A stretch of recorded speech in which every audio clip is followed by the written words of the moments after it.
Hello everyone, मेरा नाम है वैभव शिवहरे और दृष्टि आईएएस में आप सभी लोगों का स्वागत है।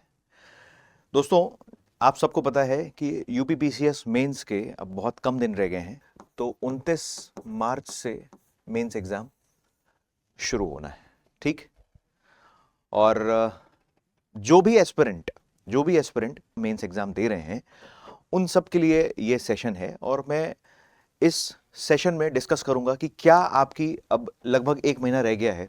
ठीक है, तो लगभग क्या आपकी क्या क्या स्ट्रैटेजी होनी चाहिए कि आगे आने वाले आपके पास जो लगभग 40 दिन का समय जो बाकी है उन 40 दिन में क्या आपको करना चाहिए। ठीक, रेगुलर बेसिस पर आप निश्चित रूप से आंसर राइटिंग प्रैक्टिस आप कर ही रहे होंगे। ठीक है, अब आपको पता है कि यूपीपीसीएस के मेंस में टोटल आपको, अगर हम जीएस के पेपर की बात करें तो जीएस 1 से लेके जीएस 6 तक 6 पेपर तो ये हो गए, और उसके बाद बहुत ही इंपॉर्टेंट पेपर है वो हिंदी का।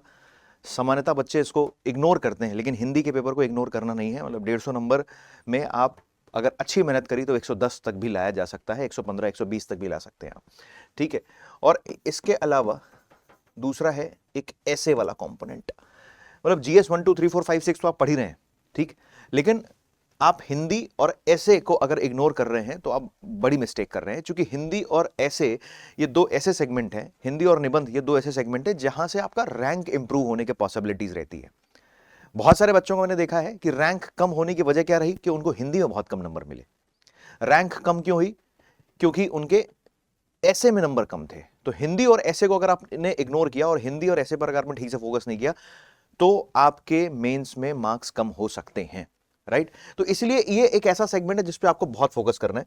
मतलब आपको पता है अगर ये 150 मार्क्स यहां से अगर आपको मिल रहे हैं तो इसके लिए आप निश्चित रूप से एक तो व्याकरण वाला जो पोर्शन आता है वो तो कवर करना ही करना है। ठीक, और व्याकरण के साथ साथ जो पत्र लेखन है ना, पत्र लेखन है उसको भी बहुत अच्छे से तैयार करना है। और पत्र लेखन का जो फॉर्मेट है वो जो हिंदी निदेशालय जो विभाग है, पत्र लेखन का जो फॉर्मेट है केंद्रीय हिंदी निदेशालय, उसको आप फॉलो कीजिए। केंद्रीय हिंदी निदेशालय है ना, केंद्रीय हिंदी निदेशालय का जो फॉर्मेट है उस फॉर्मेट को आप फॉलो करें। ठीक, केंद्रीय हिंदी निदेशालय के फॉर्मेट को आप फॉलो करें, उसी फॉर्मेट से आपको अपना पत्र लेखन करना है। ठीक है, और अगर हम ऐसे की बात करें, पर्टिकुलरली अगर हम यहां निबंध की बात करें तो निबंध के केस में आपके पास आपको 3 निबंध लिखने हैं। ठीक है, आपके पास चॉइस होती है, पहला निबंध उसमें फिर चॉइस होती है, फिर आप दूसरा निबंध लिखते हैं उसमें भी आपके पास चॉइस होती है, और फिर आप तीसरा निबंध लिखते हैं उसमें आपके पास चॉइस होती है। तो आपको एक निबंध इसमें लिखना है। ठीक, निबंध अगर आप सोच रहे हैं ऐसा कि सीधे मैं मेंस एग्जाम में जाऊंगा और जाकर उसी दिन पहली बार निबंध लिखूंगा, तो आप कभी भी निबंध में अच्छे स्कोर नहीं ला सकते। निबंध हमेशा किस अप्रोच पर बेस्ड होना चाहिए वो समझिए जरा। निबंध एक ऐसा मामला है जहां पर थोड़ा सा आपको इन डेप्थ स्टडी चाहिए। अगर आपने जीएस 1 2 3 4 5 6 को ठीक से पढ़ा है तो निश्चित रूप से आप निबंध लिख लेंगे। ठीक, लेकिन आपने केवल जीएस 1 2 3 4 5 को 6 को केवल पढ़ा है और सेपरेटली निबंध लिखने की प्रैक्टिस नहीं करी है, तो फिर वहां मामला गड़बड़ हो सकता है। तो निबंध के लिए सबसे बड़ी इंपॉर्टेंट बात है अभ्यास, प्रैक्टिस आपको रेगुलर करना है। ठीक, प्रैक्टिस करना है। और अभी तो लास्ट में चूंकि केवल 40 डेज ही बचे हैं, तो इन 40 डेज में और क्या क्या करना चाहिए जो शायद आपने अभी तक नहीं किया हो उस पर भी मैं डिस्कशन करूंगा। ठीक है, तो एक तो रेगुलर बेस पर प्रैक्टिस करनी है। अभी जैसे मान लीजिए आपके पास केवल 40 दिन का समय रह गया है, तो मैं उम्मीद करता हूं इन 40 दिन में कम से कम आप 10 से 12 निबंध तो लिख लीजिए। और 10 से 12 निबंध लिखने के लिए आपको मतलब सप्ताह में प्रयास ये कीजिए कि 1 से 2 निबंध तो जरूर लिखिए। 1 से 2 निबंध आप सप्ताह में 100% लिखिए। मैं आपको यकीन दिला रहा हूं इस बात का, ये आपको मुख्य परीक्षा में निबंध जब आप लिख रहे होंगे तो आपको बहुत हेल्प करेगा अगर आपने प्रैक्टिस करी है। अब कई लोगों को कंफ्यूजन होता है कि सर निबंध में किस टॉपिक पर निबंध आ सकता है।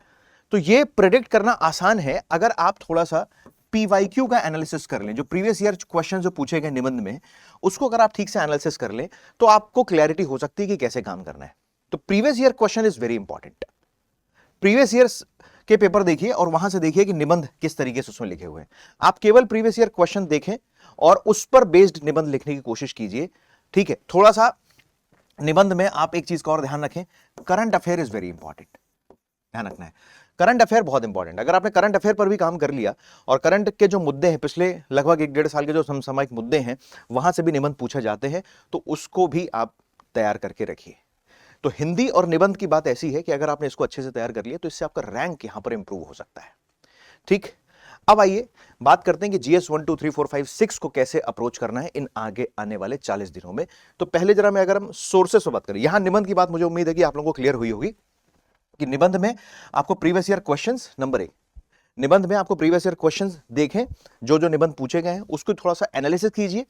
बेसिकली आप हर एक निबंध की ना थीम को समझिए, एग्जाम में जो आयोग बार बार पूछ रहा है उस थीम को अंडरस्टैंड कीजिए, उस थीम को समझिए। अगर उस थीम को आप समझ रहे हैं तो निबंध निश्चित रूप से आप अच्छा लिख पाएंगे। ठीक, और यूजुअली बच्चों को लगता है कि सर ऐसे में हमें पॉइंट्स में लिखना है या हेडिंग डाल के लिखना है। मेरा ऐसा मानना है कि निबंध हमेशा पैराग्राफ फॉर्मेट में होना चाहिए। ठीक है, निबंध बेसिकली पैराग्राफ फॉर्मेट में होना चाहिए, और पैराग्राफ फॉर्मेट में जब आप निबंध लिखेंगे तो ही एक अच्छी भूमिका बन पाएगी। तो एक अच्छी सी भूमिका, एक स्टोरी बेस्ड निबंध या थीम बेस्ड निबंध लिखिए, उससे क्या है निबंध को आप अच्छे तरीके से बांध सकते हैं। उसके जो टॉपिक है उसमें बीच में ब्रेक नहीं आना चाहिए, पूरी एक बंधी हुई कहानी लगनी चाहिए। जैसे मूवी एक चलती है तो 2.5-3 घंटे आप सिनेमा हॉल में बैठ के उसको लगातार देखते रहते हैं, डिस्ट्रैक्ट नहीं होते, क्योंकि उसको डायरेक्टर ने इस तरीके से बांधा हुआ है कि आप बिल्कुल भी डिस्ट्रैक्ट ना हो। ऐसे ही आपको निबंध लिखना है। तो निबंध इज लाइक अ मूवी, ऐसे इज लाइक अ मूवी। कैसे एक 2.5-3 घंटे की मूवी चलती है और उसमें बीच में आपका ध्यान भटकता नहीं है, क्योंकि हर एक सीन दूसरे सीन के साथ कनेक्टेड है। ऐसे ही आपको निबंध भी लिखना है। तो हर एक पैराग्राफ दूसरे पैराग्राफ के साथ कनेक्टेड होना चाहिए, लयबद्धता होनी चाहिए। ऐसा नहीं कि पहले पैराग्राफ में आपने कुछ और बताया और पहले और दूसरे पैराग्राफ का आपस में कोई कनेक्शन ही नहीं है। यदि ऐसा है तो आपका निबंध में नंबर अच्छे आपको नहीं मिलेंगे। ठीक है, तो इसका अच्छे से अभ्यास कीजिए तो आपका काम हो जाएगा।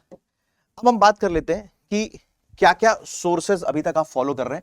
मैं बुक्स पर बहुत ज्यादा चर्चा नहीं करूंगा क्योंकि 40 दिन का समय ही बचा है, तो बुक्स तो आपको पता ही पता है। ठीक है, किन सोर्सेस को फॉलो करना है। अगर मैं सोर्सेस की बात करूं निबंध में पर्टिकुलरली, तो सबसे ज्यादा जो इंपॉर्टेंट है वो है दोस्तों प्रीवियस ईयर क्वेश्चंस, पीवाईक्यू। अगर आपने अभी तक पीवाईक्यू नहीं एनालिसिस किया तो आप ऑलरेडी इस एग्जाम की रेस से बाहर है। पीवाईक्यू का एनालिसिस बहुत, और पीवाईक्यू में भी ध्यान रखना है, पीवाईक्यू में भी 2 सेगमेंट है। एक तो यूपीएससी के पीवाईक्यू आप देख लीजिए, और यूपीएससी के बहुत पीछे नहीं जाना है, आप लास्ट 7 to 8 ईयर्स के यूपीएससी के पीवाईक्यू देखिए। ठीक, और यूपीपीसीएस के आप प्रीवियस 10 ईयर्स के तो जरूर देखिए, और उसमें स्पेसिफिकली 2018 से लेकर 2024 तक के जरूर देखिए, क्योंकि 2018 में पैटर्न चेंज हुआ था। ठीक है ना, तो पीवाईक्यू का एनालिसिस करना बहुत जरूरी है। और पीवाईक्यू का एनालिसिस करने के साथ, अगर आपने पीवाईक्यू का एनालिसिस किया, रेगुलर बेस पर आप पीवाईक्यू का एनालिसिस कर रहे हैं, और साथ ही साथ दूसरा आप टॉपर्स की कॉपी भी देखिए, यह भी जरूरी है। टॉपर्स की कॉपी देख के आपको समझ में आएगा कि बेसिकली आंसर लिखने की क्या अप्रोच होनी चाहिए, उससे आपको रणनीति समझ में आएगी। ठीक, और जो प्रीवियस ईयर क्वेश्चंस की जो बुकलेट आती है, मार्केट में बहुत सारी बुक हैं, लेकिन आप दृष्टि आईएएस का पीवाईक्यू उठा के देखिए, यूपीपीसीएस और यूपीएससी का भी। दृष्टि आईएएस के पीवाईक्यू का जो सोल्यूशन है, प्रीवियस ईयर क्वेश्चंस का जो मेंस का सोल्यूशन है, वो वाकई में बहुत अच्छा है। मार्केट में बहुत सारे सोर्सेज हैं, ठीक है, लेकिन सबसे एक्यूरेट और सबसे बढ़िया तरीके से जिसमें आपको देखने को मिलेगा वो दृष्टि आईएएस का पीवाईक्यू का देखिए, और वाकई में उसमें बहुत अच्छे से लिखा हुआ है। उससे आपको एक अप्रोच पता चल जाएगी, एक रणनीति पता चल जाएगी कि आंसर में लिखना कैसे है। अभी मैं थोड़ा सा उसके बारे में भी डिस्कशन करूंगा। ठीक है, तो एक तो टॉपर्स की कॉपी जरूर देखिए, उससे आपको एक स्ट्रैटेजी पता चलती है कि कैसे आंसर लिखना है। जैसे मान लीजिए, यूजुअली कुछ बच्चे ऐसे हैं जो मैं देखता हूं, जब ऑफलाइन क्लासेस में जब मैं ज्योग्राफी पढ़ा रहा होता हूं तो मैं देखता हूं कि बहुत सारे बच्चे पैराग्राफ फॉर्मेट में पूरा आंसर लिख देते हैं। मतलब 2 पेज आपको मिल रहे हैं, ठीक है, 125 शब्दों का आंसर लिखने के लिए 2 अलग अलग कैटेगरीज है ना। जैसे आप देखते हो कि एक तो 8 नंबर का है और एक 12 नंबर का क्वेश्चन है, 125 वर्ड्स में लिखना है आपको ये वाला। ठीक, अब मैं देखता हूं कि जो 8 नंबर वाला है इसके लिए आपको 2 पेज मिलते हैं, ठीक है, इसके लिए आपको 3 पेज मिलते हैं। 8 नंबर वाले क्वेश्चन को या जो 12 नंबर वाला क्वेश्चन है, ठीक है, यहां पर मैं देखता हूं कि बच्चे पूरा का पूरा पैराग्राफ में ही आंसर लिख देते हैं। ऐसी गलती नहीं करना है। ऐसे आंसर्स तब लिखते थे हम जब पहले वर्ड लिमिट ज्यादा होती थी कि आपको 250-300 शब्दों में आंसर लिखना है, तो फिर आप पैराग्राफ फॉर्मेट में लिख रहे हैं। लेकिन अभी स्पेसिफिकली अगर मैं इसकी बात करूं, 8 मार्कर जो क्वेश्चन है, 8 मार्कर क्वेश्चन यानी 125 वर्ड में आपको आंसर लिखना है। 2 पेजेस का आपके पास स्पेस दिया होता है, इसमें आपको इसमें पॉइंट्स में ही अपना आंसर लिखना है, या आप कह सकते हो और इधर पॉइंट्स में लिखिए और इधर आप पॉइंट्स प्लस पैराग्राफ के फॉर्मेट को फॉलो कीजिए। मतलब पॉइंट्स में भी लिखिए और जैसे इंट्रोडक्शन आपने लिखा तो इंट्रोडक्शन आपने पैराग्राफ में लिख दिया, ठीक। इंट्रोडक्शन पैराग्राफ में लिखने के बाद फिर जो भी आपसे विशेषताएं पूछी, क्योंकि यूपीपीसीएस में अभी भी आप देखोगे तो मेंस के क्वेश्चंस का पैटर्न यूपीएससी जैसा नहीं है, यूपीएससी जैसा नहीं है। जैसे यूपीएससी में एनालिटिकल क्वेश्चंस हैं, ठीक है, यूपीएससी में विश्लेषणात्मक प्रश्नों की संख्या ज्यादा है, लेकिन अभी देखेंगे आप यूपीपीसीएस में फैक्चुअल क्वेश्चंस की संख्या ज्यादा है। और जहां फैक्चुअल क्वेश्चंस की संख्या ज्यादा है तो आपको बहुत ज्यादा दिमाग नहीं लगाना है, टू द पॉइंट जो उन्होंने बात पूछी हुई है वही बात लिखनी है। और अगेन मैं फिर से रिपीट कर रहा हूं, पीवाईक्यू तो देखना ही देखना, पीवाईक्यू के साथ साथ सिलेबस बहुत इंपॉर्टेंट है। हम ना सिलेबस को इग्नोर करते हैं। जैसे ज्योग्राफी में अगर आप ज्योग्राफी का सिलेबस देखें तो उन्होंने टोटल 6 टॉपिक दिए हैं ज्योग्राफी में। हम क्या करते हैं कि पूरी इंटायर ज्योग्राफी पढ़ना शुरू कर देते हैं। आप भाई ये देखो कि मेंस के सिलेबस में जो उन्होंने पर्टिकुलरली 5-6 टॉपिक दिए हुए हैं, उन टॉपिक से ही वो बार बार क्वेश्चन पूछ रहा है मेंस में, और आपको उन्हीं टॉपिक्स को ठीक से कवर करना है। तो syllabus will tell you what to study and PYQ analysis of PYQ will tell you how to study, approach क्या होनी चाहिए पढ़ाई की। इसलिए पीवाईक्यू और सिलेबस दोनों का बड़ा इंपॉर्टेंट रोल है। तो पहले तो आप पीवाईक्यू एनालिसिस कीजिए, UPSC and UPPCS both, then उसके बाद टॉपर्स की कॉपी को भी फॉलो कीजिए और आप देखिए उस टॉपर की कॉपी में 8 नंबर वाला और 12 नंबर वाला क्वेश्चन किस प्रकार से लिखा है, कैसे उसकी अप्रोच क्या फॉलो करिए, ठीक है। इसमें आपको एग्जाम्पल्स भी देने हैं, पॉइंट्स में भी लिखना है, इंट्रोडक्शन भी ठीक ठाक होना चाहिए, निष्कर्ष भी बहुत अच्छा लिखा होना चाहिए। और ध्यान रखना है जो इंट्रोडक्शन है ना, ध्यान रखना, मैं हमेशा बच्चों को बोलता हूं क्लासरूम में भी कि इंट्रोडक्शन इंफॉर्मेटिव होना चाहिए। अब इंफॉर्मेटिव का मतलब क्या है? इंफॉर्मेटिव का मतलब उसमें कुछ फैक्ट अगर आप डाल सकें, कुछ फैक्ट्स क्वेश्चन से रिलेटेड कुछ फैक्ट डाल दो, आप कुछ डेटा का यूज कर लो, कुछ डेटा फैक्ट डाल दो, तो आंसर की ऑथेंटिसिटी बढ़ जाती है, प्रामाणिकता बढ़ जाती है। यूपीपीसीएस में तो डेटा और फैक्ट्स की डिमांड हमेशा रहती है, ठीक। और अगर आप निष्कर्ष की बात करें, कंक्लूजन की बात करें, तो कंक्लूजन हमेशा होना चाहिए सॉल्यूशन ओरिएंटेड।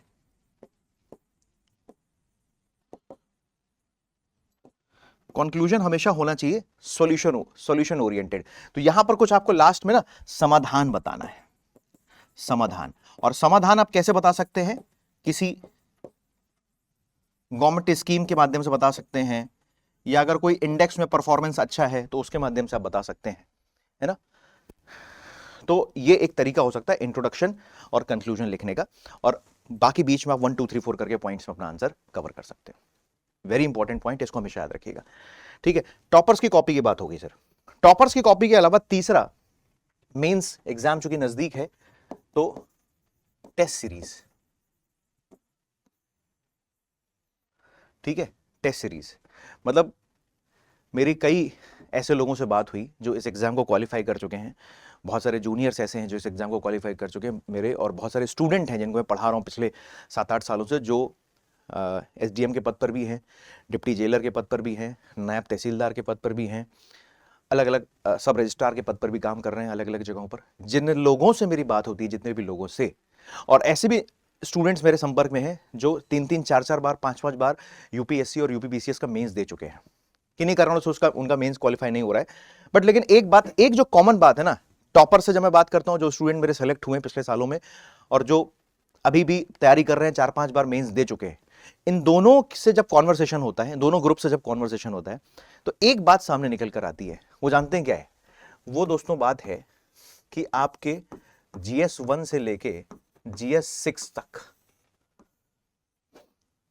जीएस 1 से लेके जीएस 6 तक 120 क्वेश्चंस तो हैं ही, लेकिन ध्यान रखना है आपको कम से कम 350 से 450 क्वेश्चंस की प्रैक्टिस करनी है, अभ्यास।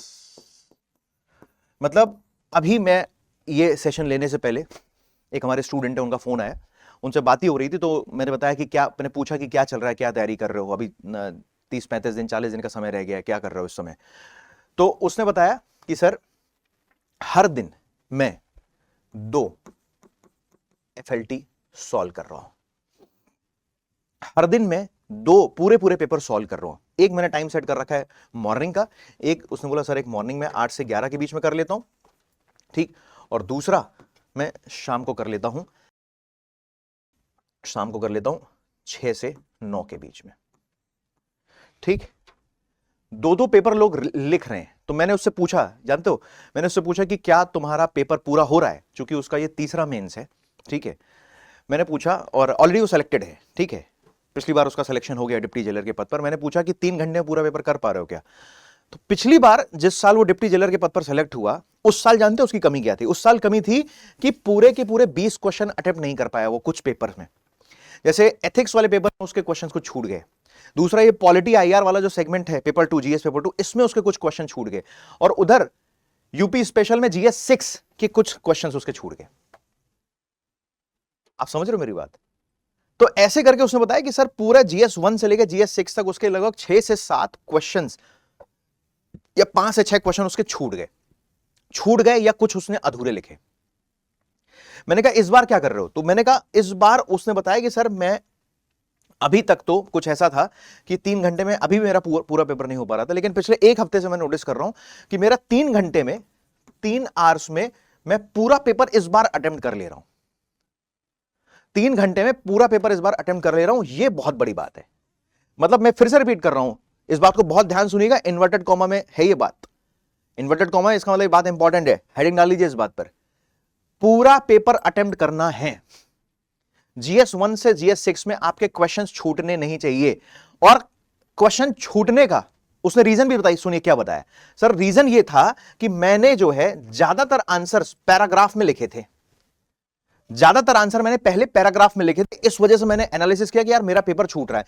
इस बार मैंने स्ट्रेटजी चेंज करी, जो मैंने आपको बताया कि खासकर 8 नंबर वाले क्वेश्चंस में तो पैराग्राफ में आंसर लिखना ही नहीं है, आपको टू द पॉइंट आंसर लिखना है। जो बात पूछी गई है ना, टू द पॉइंट आपको आंसर लिखना है, जो बात पूछी गई है एज इट इज वही लिखना है आपको। तो अगर टू द पॉइंट आप आंसर लिख रहे हैं, पॉइंट्स में आप लिख रहे हैं 1 2 3 4 5 6 ऐसे करके आंसर लिख रहे हैं, तो निश्चित रूप से आपका पेपर पूरा हो जाएगा। तो अगली जो बात है ध्यान रखना है, GS 1 से लेकर GS 6 पूरी टेस्ट सीरीज, निबंध और हिंदी के बारे में पहले बात कर चुका हूं मैं। GS 1 से लेकर GS 6 तक आपको क्वेश्चंस की प्रैक्टिस करनी है। मैं लगभग आपको बता रहा हूं 300 से 400 क्वेश्चंस की प्रैक्टिस तो हो जानी चाहिए, ठीक है। लोग तो फिर भी बोल रहे हैं कि पर डे वो 2 FLT सॉल्व कर रहे हैं। अब 2 FLT सॉल्व कर रहे हैं और बाकी समय फिर इनका एनालिसिस। अब एनालिसिस में क्या कि कितने क्वेश्चंस में आंसर सेटिस्फैक्टरी नहीं रहा है ना, या कितने क्वेश्चन हमारे इसमें छूट गए, या किस क्वेश्चन में स्कोप ऑफ इंप्रूवमेंट है। All these things are very important. Scope of improvement skip कर दिया या बिल्कुल सेटिस्फैक्टरी आंसर नहीं है, इसका भी एनालिसिस करना है। कहां डेटा डालने की जरूरत थी, डेटा नहीं डाल पाए, वो एक ध्यान रखिएगा बात, ठीक है। एक पॉइंट और जो मैंने आप लोगों के लिए नोट किया है, वो ध्यान रखिएगा, question and answer based short notes. Question and answer based short notes, जानते हो ये जो 29 मार्च से जो पेपर शुरू हो रहा है ना, बीच में भाई गैप नहीं है, और तुमको इसको रिवाइज करने का समय भी नहीं मिलेगा प्रॉपर। इसीलिए ना शॉर्ट नोट्स की बड़ी इंपॉर्टेंट भूमिका है। और शॉर्ट नोट्स कैसे होने चाहिए? ऐसा कि आपको अगर GS 1 इतिहास भूगोल और समाज, GS 1 का सिलेबस है, इतिहास भूगोल और समाज आपको करना है, तो आपका ऐसा शॉर्ट नोट्स होना चाहिए कि 2 से 3 दिन में आप उसको पूरा रिवाइज कर लो, ठीक है। तो शॉर्ट नोट्स या फिर सिनॉप्सिस, शॉर्ट नोट्स या फिर सिनॉप्सिस। तो सिनॉप्सिस का बड़ा इंपॉर्टेंट रोल है। शॉर्ट नोट्स और सिनॉप्सिस जरूर बना लीजिए, अभी तक नहीं बने हैं तो कुछ पेपर का तो आप बना ही सकते हैं। और ध्यान रखिएगा ये क्वेश्चन एंड आंसर बेस्ड होना चाहिए, क्वेश्चन एंड आंसर बेस्ड होना चाहिए। जो क्वेश्चंस पीवाईक्यू के एनालिसिस करो, जो आप क्वेश्चन की प्रैक्टिस कर रहे हो, उस पर आधारित होना चाहिए। समझ में आई बात क्या? तो याद रखिएगा। और पीवाईक्यू का जब आप एनालिसिस करेंगे ना, जो यहां से मैंने आपको बताया कि पीवाईक्यू के एनालिसिस से आपको एक थीम पता चलेगी। थीम का क्या मतलब है? जैसे मान लीजिए, थीम का मतलब है कि वो ज्योग्राफी में कहां से क्वेश्चन ज्यादा पूछ रहा है, मतलब इंडिया वाले सेगमेंट से ज्यादा पूछ रहा है, या फिर फिजिकल से ज्यादा पूछ रहा है, या फिर वो जो सेटलमेंट वाला टॉपिक है ह्यूमन ज्योग्राफी वाला, वहां से क्वेश्चन ज्यादा पूछ रहा है। कहां से प्रश्नों की संख्या ज्यादा कहां से है? ह्यूमन ज्योग्राफी में है, या फिजिकल में है, या इंडिया से? कहां से क्वेश्चंस की प्रैक्टिस ज्यादा, क्वेश्चंस कहां से पूछ रहा है, वो थोड़ा सा एक पैटर्न, एक उसको बोलते हैं हम क्वेश्चन पेपर की थीम। थीम आपको तब पता चलेगी जब आप पीवाईक्यू का अच्छे से एनालिसिस करेंगे। ऐसे ही एथिक्स की थीम हो सकती है ना। एथिक्स में बच्चों को डिलेमा रहता है कि सर क्या करें, तो एथिक्स में खासकर मैं बता दूं, ये बहुत स्कोरिंग है, ठीक है। एथिक्स समाज और Indian society, social justice, ethics, internal security, इनको इग्नोर मत कीजिएगा, इनको अच्छे से कर लीजिएगा, ध्यान रखिएगा। और एथिक्स में आप परिभाषाएं, ठीक, परिभाषा का बहुत इंपॉर्टेंट रोल है। एथिक्स में उदाहरण का बहुत इंपॉर्टेंट रोल है। एथिक्स में केस स्टडी, उदाहरण अच्छे से प्रिपेयर कर लीजिए, डेफिनेशन अच्छे से प्रिपेयर कर लीजिए, क्योंकि डेफिनेशन गलत आपने लिखी तो नंबर कटते हैं। फिर एग्जाम्पल्स बहुत सटीक होना चाहिए, मतलब गवर्नमेंट से रिलेटेड अगर कुछ एग्जाम्पल्स लिख सकें आप, गुड गवर्नेंस से रिलेटेड एग्जाम्पल्स लिख सकें तो वो। और एथिक्स में एक चीज और है, वो है इंपॉर्टेंट कीवर्ड्स। तो अगर आप इंपॉर्टेंट कीवर्ड्स को भी अगर ठीक से आप देख लेते हैं और उसको याद कर लेते हैं, तो भी आपको एथिक्स में नंबर अच्छे मिल सकते हैं, ठीक। तो ये एक मैंने आपको एक कॉम्प्रिहेंसिव स्ट्रैटेजी बताई है। हालांकि समय ज़्यादा नहीं बचा है, अप्रॉक्सीमेटली आपके पास आज से भी अगर हम काउंट करें तो लगभग 40 दिन का समय बचा है आपके पास। तो इन 40 दिनों में ये स्ट्रैटेजी आपको फॉलो करना है। प्रत्येक टॉपिक के शॉर्ट नोट्स जरूर तैयार कर लीजिएगा, है ना। एथिक्स में भी पीवाईक्यू को अच्छे से एनालिसिस कर लीजिए। आप एथिक्स के लिए ज़्यादा लोड मत लीजिए। एथिक्स में क्या करना है आपने, वैसे तो सभी सब्जेक्ट के पीवाईक्यू देखने हैं, इसमें आप तो पीवाईक्यू को बहुत ही अच्छे से कवर करना है। और पीवाईक्यू नॉट ओनली यूपीपीसीएस के अलावा यूपीएससी के भी आप पीवाईक्यू जरूर देख लीजिए। पिछले 7-8 सालों के पीवाईक्यू का एनालिसिस जरूर कीजिए। परिभाषा, कीवर्ड्स, एग्जाम्पल, केस स्टडी, ये सब कर लीजिए। लगभग मोटा मोटा बात मैंने आपको बता दी। और एक बात पर और फिर से मैं एम्फेसाइज करूंगा कि ये जो मैंने बात बोली ना इधर आपसे, ये मतलब ये आपकी कैपेसिटी पर डिपेंड करता है, आप इसका आंकड़ा और बढ़ा सकते हैं। क्वेश्चंस की जितनी ज्यादा प्रैक्टिस आप करेंगे उतना ज्यादा आपके लिए बेहतर होगा, ठीक है। तो ये दोस्तों मैंने एक आपको पूरी कॉम्प्रिहेंसिव स्ट्रैटेजी बताई यूपीपीसीएस मेंस के लिए। मेरी तरफ से यूपीपीसीएस मेंस के लिए आपको ढेर सारी शुभकामनाएं। ऐसे ही और वीडियोस में यूपीपीसीएस मेंस के लिए लेके आऊंगा जो आपको निश्चित रूप से हेल्प करेंगे, ठीक है। बहुत बहुत धन्यवाद, थैंक यू सो मच।